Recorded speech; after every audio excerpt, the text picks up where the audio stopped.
정치권 소식 살펴보겠습니다. 지난 주말에 청와대에서 윤진숙 해양수산부 장관 후보자를 임명을 강행할 것이라는 얘기가 나오고 있습니다. 네, 또 오늘부터 시작된 막바지 인사청문회도 험로를 예고하고 있는데요. 오늘 관련해서 좀 살펴보겠습니다. 용인대 최창렬 교수, 김경진 변호사 모셨습니다.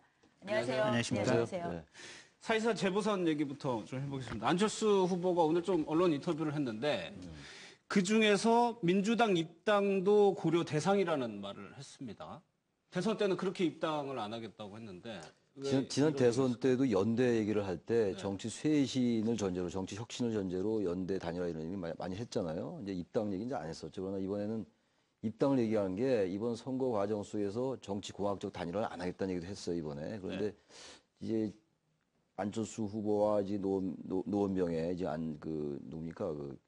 갑자기 이름이 기억이 안 나네요. 허주정 후보. 허주정 후보와의 그 지금 대결 구도가 조금 안 후보가 좀 앞서가긴 합니다만, 요즘 역시 알 수가 없는 상황이거든요. 지금 새누리당도 조직을 총동원하겠다는 입장이고, 역시 투표는 낮을 거고, 뭐 이런 상황 속에서 민주당의 지원을 좀 필요로 하는 것 같아요. 이번 선거 과정에서도 보면은 개인적으로는 이동석 위원장의 지원을 바라면서도 또 민주당과는 선을 긋고 이런 태도를 계속 보여왔어요. 그 분은 뭐 나름대로 표를 얻기 위한 상황이니까 개인과 어떤 그 조직의 사이에서 어떤 좀 이렇게 오락가락한 면이 없지 않았었는데 이번에 이제 오늘 인터뷰를 한 거죠. 입당도 가능하다 이런 얘기를 했는데 그런 부분들이 안철수 후보가 이제 향후 이제 만약에 승리하게 된다면은 야권의 어쨌든 나름의 뭐 90점이 될 수 있겠죠. 또 현재 야당에 대한 실망이나 이런 것들이 대체제로서의 이제 그 안철수에 대한 기대로 나타나는 것이거든요.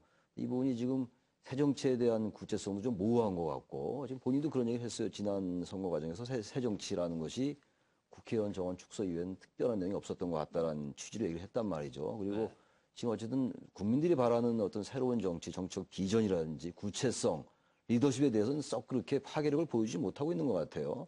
이번 노원병 선거에서는 인지도가 높으니까 좀 앞서가긴 합니다만 그런 부분에서 민주당 입당이라는 것을 얘기할 때 하는 것이 새정치라는 부분과 확실하게 선을 좀 거줘야 될 것 같아요.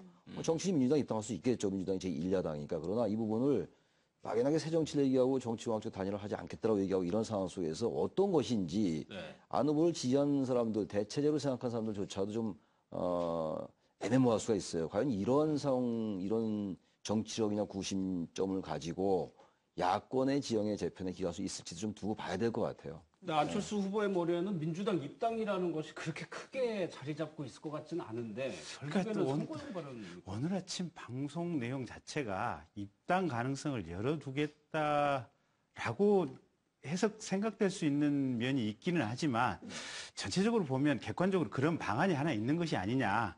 아마 이 정도 느낌이 아니었을까. 근데 그럼에도 불구하고 어쨌든 이제 제3자들이 듣기에는 뭐 경우에 따라서는 입당 가능성이 있다라고 들리니까 이제 국민들 입장에서 혼란스럽기 그지없죠. 그리고 방금 이제 최창렬 교수 말씀하신 대로 안철수가 분명한 방향성을 가지고 자기 정치를 해 나가기를 기대하고 있는데 이 분명한 본인의 방향성이 없지 않습니까? 이제 그런 면에 있어서는 안철수 지지자들이라든지 국민들을 굉장히 좀 혼란스럽게 하는 측면이 있어서 아마 그 부분에 대해서 좀 본인 스스로 좀 명확하게 좀 입장을 좀 밝혀야 될 것 같아요. 예. 또 신당 창당이나 민주당 입당, 무소속 유지 이 세 가지 가능성을 모두 열어놓은 것은 결국 어디를 선택하느냐가 명분에 따라서 움직이지 않겠습니까? 그렇죠. 명분이 없다면 움직일 수 없는 거죠. 물론 이제 상황도 중요하고 명분도 중요하지 않겠습니까? 정치라는 것이. 그러니까 정치가 정치인을 입장으로 볼 때 자신이 종속 변수가 될 수 있고 독립 변수가 될 수 있을 거예요. 그래서 독립과 종속이 같이 가야 되겠죠. 기본적으로 같이 갈 수밖에 없는 건데 어느 쪽에 더 이제 무게중심이 있느냐의 문제인데 오늘 발언이라든지 또 앞으로 또 향후 또 어떤 배경에 따라 달라질 수 있겠습니다만 전반적으로 안 후보의 어떤 정치적 스탠스나 입장 이런 것들이 자신이 독립 변수로 무엇을 헤쳐나간다기보다는 어떤 상황적인 변수에 의존해서 가는 듯한 이것이 속단일 수는 있겠습니다만 이런 부분이 좀 있어 보인다는 거예요. 그런 부분들은 앞으로 이제 대선을 또 바라볼 텐데 4년 후 먼 얘기입니다만 그런 경우에 한국 정치 여러 가지 과정이나 역사성을 볼 때 가능하겠느냐. 새 정치라는 그 뜻도 좋고 나름대로 국민들한테 다가가는 무언가는 있어 보여요. 있지만 과연 정치의 속성이라는 것도 있고 정치의 본령이라는 것이 있는데 본인 상황 변수에 따라 움직인다라는 것, 즉 종속 변수적 관점으로 움직인다면은 한국 정치에서 이것을 자기가 컨트롤해 나갈 수 있겠느냐 이런 쪽에 문제가 있다라는 거예요. 아직은 좀 섣부른 전망이긴 합니다. 그래서 이번에 이번 노원병 선거라는 것이 어차피 노원병이란 지역에 집착해서 나온 건 아니잖아요, 솔직히. 다들 아는 거 아닙니까? 네. 원내 입성해서 나름의 정치 역할을 하겠다는 거니까 이번 선거 기간 중에 승패도 승패입니다만 그런 자신의 모습을 확실하게 보여주는 게 중요할 것 같아요. 오늘 언론 보도 보니까 만약에 지더라도 정치 계속 하겠다라는 얘기를 또 했더라고요. 네. 그렇다면은 정말로 정치를 하겠다라면은 자신의 정체성, 자신의 나아갈 방향, 구체성 이런 것들에서 보다 명확하게 얘기할 필요가 있다는 거예요. 대단히 애매모호한 것은 이제는 안철수 후보를 지지했던 유권자들에게도 피로감을 줄 수가 있다는 겁니다. 그래서 이번 선거 경쟁 분명히 할 필요가 있을 것 같아요. 그런 의미에서 사실 새 정치가 과연 무엇이냐 비판을 그렇죠. 많이 받았어요. 예. 근데 오늘 그 인터뷰를 보니까 뭐 새롭게 뭔가를 하겠다는 것보다는 일종의 생활 정치다라고 정의를 내리면서 낙마를 해도 계속 정치를 하겠다. 예. 이것만큼은 확실하게 예. 얘기했더라고요. 어떻게 해석하십니까? 그러니까 낙마를 해도 정치를 계속 하겠다고 하는 것은 이제 본인의 희망사항 내지 의지를 피력한 것일 터이고 네.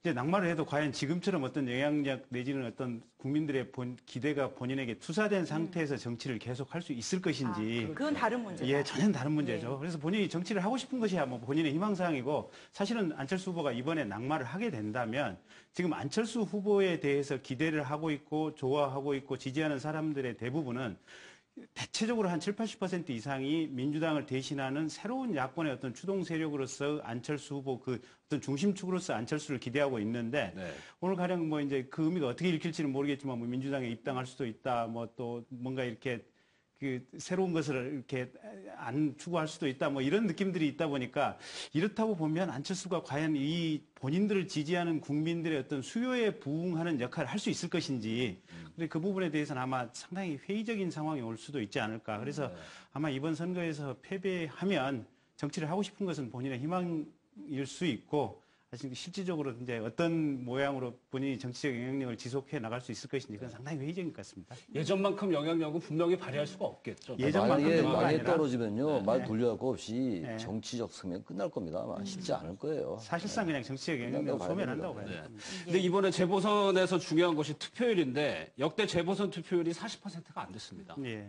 30% 좀 상회했죠. 33.8% 그 정도 됐어요. 30%대에서 그 네. 수준에서 왔다 갔다 하는데 과연 이런 투표율을 보일 경우에 각 재보선 지역의 판세에 결정적인 영향을 미칠 수밖에 없거든요. 근데 아무튼 이제 물론 재보선이 여러 변수가 있잖아요. 그런데 이제 투표율이 낮으면 뭐 이제 여권에게 불리하고 뭐 이런 거 근데 지난번 대선 때는 그것도 입증되지 않았어요. 전혀 다르게 나타났는데 이번에 이제 그런 얘기 나오는 게 이른바 이제 사전투표제, 사실상의 사전투표제라는 거 아니겠어요? 지금 통합선거의 명부를 작성해서 부재자 투표를 할 수 있다라는 거. 그래서 투표율이 높아지지 않겠냐라는 건데 이번엔 그 부분이 상당히 판세를 잡기 좀 어려울 것 같아요. 왜 그러냐면은 지금 일단 영도와 부여 청양이 워낙 지지율이 차이가 많이 나요, 지금. 네. 네. 더 여권 후보들이고 예. 더 이상 그쪽을 뭐 얘기하기도 어려울 것 같고 또 하나 이제 노원병에서 좀 각축도 있었고 그렇지만 지금은 조금 이제 추세가 보이기 시작하는 것 같긴 한데 아직은 이르긴 합니다만 근데 지금 투표율이 낮다라는 것은 이제 새누리당한테 유리한 건데 네. 투표율이 올라간다면 만약 사전 투표제 이제 통합선거의 명으로 투표율이 올라간다는 건 결국 안 후보한테 유리하다는 거 아니에요? 왜 도식적으로 볼 때. 네. 그렇다면 이것이 판세를 뒤집기는 어렵다라는 거죠. 통합선거의 명부제 도입돼가지고 투표율이 올라간다. 근데 어차피 안 후보 쪽 유리한 상황이었다면은 그것이 적어도 형식 논리상으로는 그렇다는 얘기입니다. 네. 그 판세를 뒤집긴 좀 어렵지 않겠냐. 그래서 물론 이제 이번에 승패와 관계없이 사전투표제 도입돼가지고 투표율이 상당히 올라간다면 그 자체로 의미가 있어요. 재보선거 워낙 투표율이 낮지 않습니까? 네. 제일 높았던 게 한 최근 10년 동안 45% 정도? 이 정도밖에 안 됩니다. 그야말로 대표성의 의문을 제기할 수 있을 정도로 투표율이 낮은 거거든요. 그래서 뭐 승패를 떠나서 이번 그 제도가 통합선거인 명부 도입한 것이 투표를 좀 제고해서 한 50% 가까이 된다면 상당히 바람직하겠죠. 그러나 아무튼 이번에 그 제도가 어떤 승패를 좌우할 만한 그런 변수가 되기 좀 어렵지 않겠냐 생각을 해요. 예. 네. 그러면 지금 뭐 세 곳에 워낙 거물급들이 나오다 보니까 이제는 선거가 끝난 이후에 과연 국회에 입성했을 때 이들이 가져올 정계 개편에 좀 관심을 예. 갖고 있는 것 같아요. 예. 야권의 정계 개편 일단 안철수 후보가 국회로 입성하면 일어날 것이라고 보십니까? 안 일어날 거라고. 일단 제가 보기에는 민주당 내에서도 어쨌든 관망할 가능성이 큰 것 같아요. 그러니까 지금 이제 민주당의 비주류들 중에 일부가 떨어져 나와서 가령 이제 안철수 교수가 국회의원이 되고 여기서 신당 창당이 있다고 쳤을 때 네. 그러면 민주당 내 비주류가 얼마만큼 올 것이냐.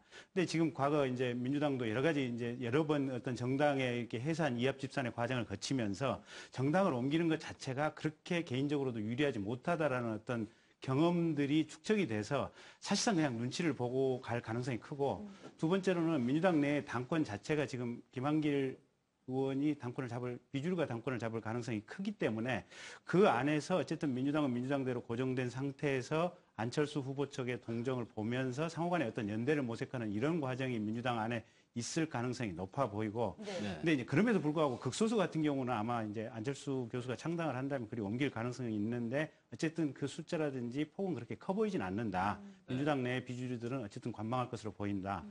그다음에 이제 여당 같은 경우에는 지금 이제 청와대의 어떤 일방 독주, 그러니까 박근혜 대통령이라고 하는 큰 정치 축에 대항하는 여당 내의 어떤 중심축이 실제로 부재한 상황 아닙니까? 그래서 청와대에서 일방적으로 이제 쪽지를 통해서 뭔가를 지시하는 형국인데 거기에 대해서 여당 내에서 상당한 불만이 있는데 이 불만에 대해서 뭔가 좀 중심적 역할을 해줄 새로운 인물이 필요하고 그것이 지금 김무성 의원이 될 수 있을 것인가 이 부분이 이제 관심의 포인트인 것 같아요. 그럼 새누리당 의원들이 김무성 의원의 복귀를 좀 기다리고 있을까요?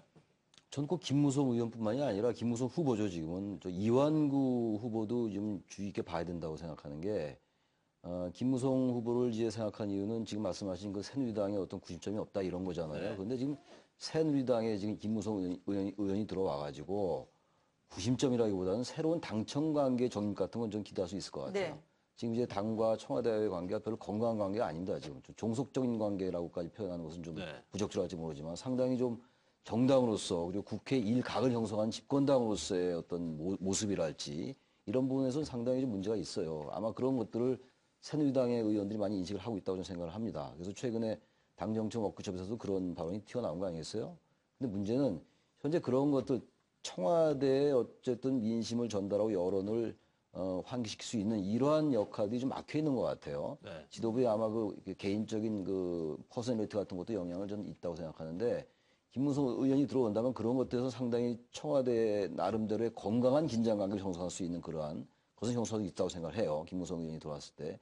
그래서 어떤 권력 여권의 권력 지형의 재편 이런 말은 좀 적절치 않다고 보고 현재 뭐 정권이 출범한 지 얼마 안 됐는데 무슨 권력정이 뭐가 재편됩니까? 이 대통령제하에서 박근혜 대통령이 확고한 그 리더십을 가지고 있는 거죠. 여권 내에서는. 그래서 권력정의 재편 이런 것들은 저는 좀 썩 그렇게 좀 약간 오버하는 느낌이 들고 이완구 의원도 충청권에 뭐 이인재 의원도 있습니다만 상당히 영향력이 있어요. 게다가 충남지사 출신이고 이번에 들어오면 삼선이란 말이죠. 그래서 김무성, 이완구 이런 분이 들어온다면은 당의 위상은 상당히 강화될 거다. 그래서 당과 청와대가 상당히 수평적 관계로 전 이런 것들은 대단히 건강한 관계라고 봐요.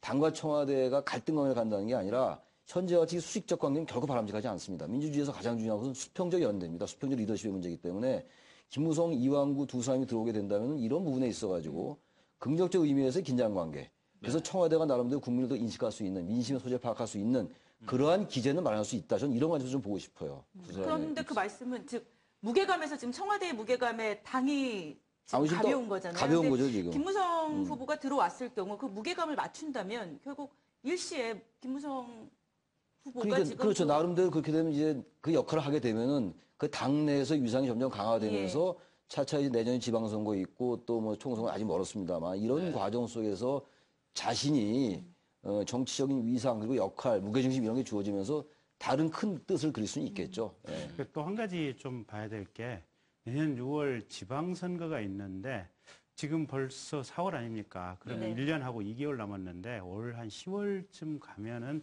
사실상 전국이 선거전 분위기에 들어가거든요. 근데 지금 이제 새누리당이나 아니면 박근혜 대통령 지지도가 빠지는 속도가 범상치 않게 이렇게 빨리 빠지고 있거든요. 그렇다고 친다면 박근혜 대통령 지지율이 정말로 계속해서 급격하게 빠지고 새누리당도 거기에 연동해서 따라간다 이랬을 경우에는 새누리당 안에서 의외로 상당히 빨리 어떤 뭔가 지각 변동이 있을 가능성도 배제할 수 없는 것 같습니다. 네.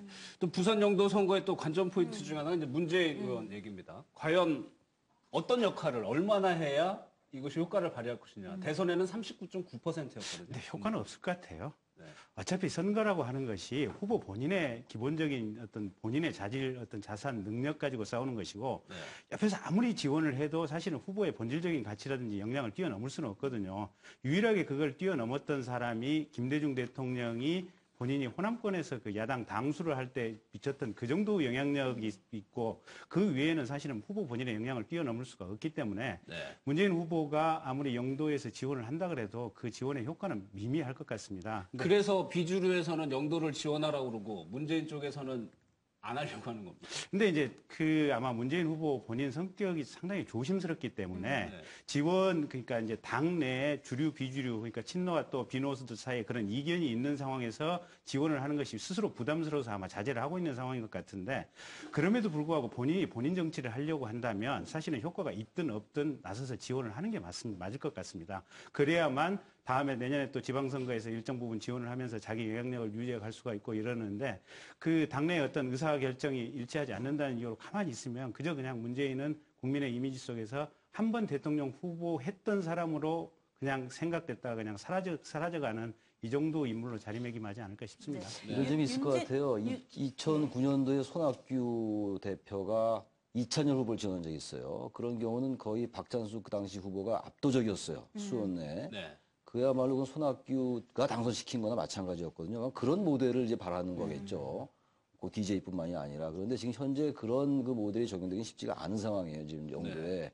그렇다면 지금 만약에 선거 결과가 상당히 격차를 따라잡지 못할 때 김무성 후보가 이기더라도 그 격차를 좀 따라 붙어야지 나름의 문재인 의원의 지원이 의미가 있다라고 해서 나름의 정치적 재기의 기폭제가 될 수 있지 않겠어요. 근데 만약에 그렇지 않았다.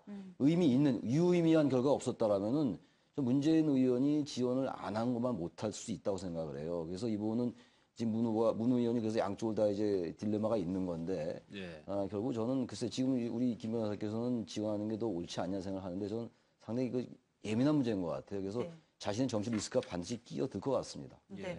지금 윤진숙 해양수산부 장관 내정자에 대해서 청와대가 이제 임명을 강행할 것이다 이 예. 얘기가 나왔어요. 예. 지금 새누리당 경우에는 부적격 판정 쪽으로 기울다가 함께 동조하는 분위기. 예, 김재원 의원이 그러니까 이제 이 수장을 이렇게 오랜 시간 동안 비워놓느니 그래도 좀 부족하지만 임명하는 게 어떻겠느냐라고 하고 또 윤지숙 본인도 이제 보도자료 내면서 아니 무대 울렁증이 좀 있어가지고 답변을 제대로 못했다 지금 그렇게 말씀을 하셔서 아마 청와대의 의중이 상당히 지금 반영이 된 상태에서 그런 얘기를 하는 것 같아요. 네. 근데 이제 그럼에도 불구하고 아마 오늘 그 이제 새누리당 정우택 최고위원이 천천히 하더라도 시기가 중요한 거 아니다. 어쨌든 제대로 된 인사를 제대로 된 해야 된다. 인사하는 게 중요하다. 이제 이런 것 같은데 청와대는 강행 의중인 것 같은데 새누리당 안에서도 그 자체가 힘이 실리지 않기 때문에 과연 강행할 수 있을지 없을지는 모르겠어요. 근데 저는 이제 이 사태를 보고 있으면서 이게 어차피 그냥 뭐 장관 비어 있다고 하더라도 행정권의 최종적인 귀속처는 선거에 의해서 당선된 대통령 아닙니까? 그리고 대통령이 지금 차관을 임명했지 않습니까? 그리고 청와대 인사위원회에서 1급 인사 같은 경우 본인 청와대에서 직접 관장해서 하겠다라고 하면 사실은 한 두 달, 세 달 차관 대행 체제로 가도 별 상관은 없거든요. 네. 이 해양수산부가 관리하는 예산 또 시설 국가 전체적으로 차지하는 비중 이런 것을 봤을 때 이게 당장에 시간이 급하다고 임명하고 이럴 문제는 전혀 아닌 것 같습니다. 청와대가 좀 잘못 생각하는 것 같아요. 그런데 매번 이 정권 들어가지고 반복되는 게 여론이 안 좋아지고요. 청와대는 버티다가 스스로 낙마하는 사례가 계속 많았거든요. 이번에는 좀 다를까요? 계속해서 윤지수 후보자가 장관이 될 수 있을까요? 글쎄요, 그게 현실과 당위의 문제인 것 같아요. 현실적으로 아마 청와대에서는 사퇴 결정 내리기 어려울 거예요. 임명철회 시키기가. 지금 6명인가 7명 낙마를 했는데 차관급 이상 인사가 6명이라고 그러죠. 그런데 이번에 또 이제 낙마가 되면은 정치적 부담은 상당할 거고 또 반대로 임명을 또 해도 정치적 부담입니다. 지금 임명을 한다면 인사청문회에서 부적격 논란이 있었던 인사를 임명한다고 해서 또 논란이 있을 것이고 이래저래 지금 청와대로서는요. 윤지숙 후보가 아주 계륵이 되고 말았어요. 지금 뭐 버릴 수도 없고 취할 수도 없고 막 이런 상황인데 전 결론적으로 임명할 것 같고요. 네. 그리고 또 하나 임명하게 되면은 인사청문회는 정말 의미가 없는 거다. 왜냐하면 지금 새누리당이 생각은 조금 이제 임명을 해야 되는 쪽으로 갈리고 있습니다. 네. 지금 하더라도 뭔가 문제가 있다라는 얘기는 뭐 지배적인 것 같아요. 기본적으로. 물론 갑자기 당황할 수도 있어요. 답변에, 질문에 답변할 수도 있고 또 몇 가지 대답 못했다 해서 그것을 자질 없다고 하는 것도 좀 지나칠 수 있는데 네. 이 부분은 그건 아닌 것 같아요. 거의 40여일 이상의 그 공부할 기회가 있었는데 게다가 본인이 또 한국해양수산개발원의 또 본부장 출신이거든요. 그럼에도 불구하고 그렇게 대답을 못했다는 것은 자질의 문제로 봐도 전 충분하다고 보거든요. 그렇기 때문에 임명을 안 한 게 맞다고 보는데 물론 너무 공석이 많죠. 또 게다가 지금 여성이 지금 할당의 케이스예요. 지금 웬만하면 그래서 통과시켜주자라는 기류였는데. 해수부도 지금 부활된 상황이 그런데 지금 워낙 자질의 문제가 많이 나오고 있기 때문에 임명 안 한 게 많은데 이래저래 어렵게 되는데 임명할 것 같아요. 제가 보기엔. 네. 예. 그래서 그 부분은 저희가 좀 더 지켜보고 또 얘기를 해보겠습니다. 오늘 말씀 여기까지 듣겠습니다. 고맙습니다. 네, 고맙습니다.